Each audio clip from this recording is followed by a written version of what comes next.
Okusinza kwa lipota ya polisi y'obuzi bw'emisango ey'omwaka 2023 emisango 1486 egy'okukabasanya abaana naddala abawala gye gyawaabwa eri ab'obuyinza mu ggwanga lyonna nga kuno kwali kukendera kwa butuntundu 9 okuva ku misango 1469 egyawaabwa mu mwaka 2022.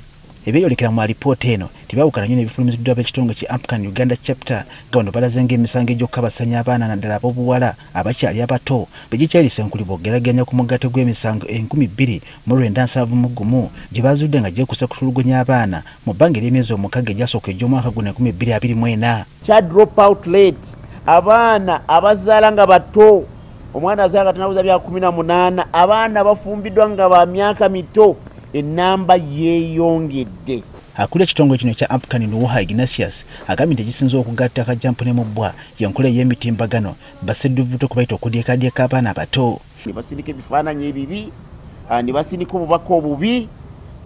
Abaana ekireetedde abaana okukozesa obubaka obwo bawadde bo ne babukozesa bubi kubanga baana bakyali batono basobola kusengejja ni okusengejja ekirungi n'ekibi. Kyokka mbu abaana bawangala n'omuzadde omu oba n'abakuza nabo bakagwa ensonyi oba bakoza kajiri nga nabo balinako oluganda. Abaana abali n'omuzadde omu ne tusanga nti ate abaana baliko yadde abaliko obulungi be baana balina abazadde ababiri. Ng'oggyako bano emisango gy'abaana obutasoma nagyo gyeyongedde okuwaabwa naddala nga abazadde n'abaana beekubira enduulu olwa bataata okubasuulawo. Uganda etegedde omugaso gw'okusoma. Abazadde kye baba balipootinga n'abaana nti abasingira ddala bataata tebayamba abaana kubawa ebintu by'okusoma. Mu bangi ku baana bano balabiddwako nga beetaba mu mirimu egitajja mu myaka gyabwe basobole okufuna ekyokulya nga nabo mbakakibwa bazadde baabwe bennyini. Abaana abo beeyongedde naye tulina okutya nti abaana bayingidde mu bulamu obw'okutandika kufuna ssente nga bakyali bato tibasomye, so mu maaso gye balaga ensako eno gye bafuna tejja kweyongera kuba nnungi.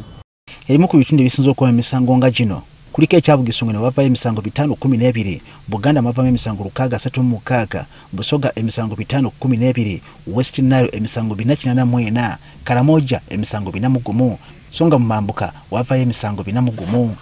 Ekisinga okutiisa nti emisango gino gyonna abaana batya okugitegeeza ku poliisi oba bazadde baabwe abasinga ku bo ne bategeeza ku bato bannaabwe bokka. Abaweeza ba poliisi abali wano abaniriza abagenyi nga batuuse ku poliisi ne balikodinga omusango ogwo toluusi ate si batendeke bulungi mu kukwata ensonga z'abaana.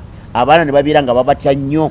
Mugamba nti nzogera poliisi ajja mubuuza ebibuuzo bingi nnyo oluusi ebitanyumira omwana okuddamu okwogera.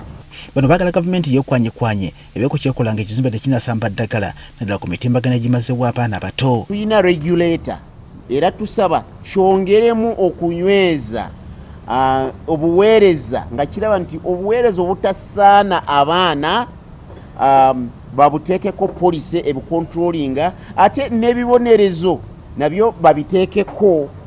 Ebikolwa by'okukabasanya abaana abato nga kugasa n'okukola emirimu gitajja mu myaka gyabwe bizze byeyongera buli mwaka mu ggwanga lyonna newankubadde ne gavumenti efubye okumyumyula amateeka.